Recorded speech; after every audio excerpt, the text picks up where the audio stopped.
আমাদের বাসায় তো পাকা আম আনা শুরু হয়ে গেছে, তাই আর দেরি না করে আজকে বানিয়ে ফেলবো ম্যাঙ্গো কুলফি। আসসালামু আলাইকুম, কেমন আছেন সবাই? আমি এখানে 2টা আম নিয়েছি এন্ড ছুরি দিয়ে খুবই সাবধানে আমের 4-5টা ভিতর থেকে কেটে আঠিটা বের করে নিচ্ছি। আঠিতে যে আমগুলো লেগে থাকবে সেগুলো আমি এখানে বের করে নিচ্ছি।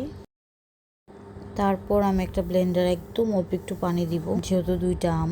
দেন যেটা আমের রস বের করেছি এরপর আমি এখানে দিব চিনি আর গুঁড়া দুধ। চিনি টেস্ট অনুযায়ী দিবেন। আমি এখানে ম্যাঙ্গো শেক বানিয়েছি। আমি এখানে 5-6 টেবিল স্পুন গুঁড়া দুধ দিয়েছি এন্ড দেন ব্লেন্ড করে ফেলবো। এখন আমি এখানে নিয়েছি একটা বাটি এন্ড 2টা আম ভালো মতো বসাইছি লেবুর ছিলকা দিয়ে। বন্ধুরা, কত বুদ্ধি আমার!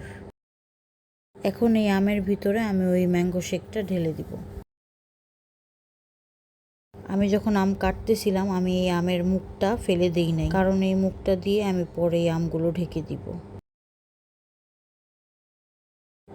খুব সাবধানতার সাথে আমি আমের ঢাকনাগুলো বন্ধ করলাম অ্যান্ড এটা ফ্রিজে রাখবো ওভারনাইট। 6-7 ঘন্টা ম্যাক্সিমাম রাখলেই হবে।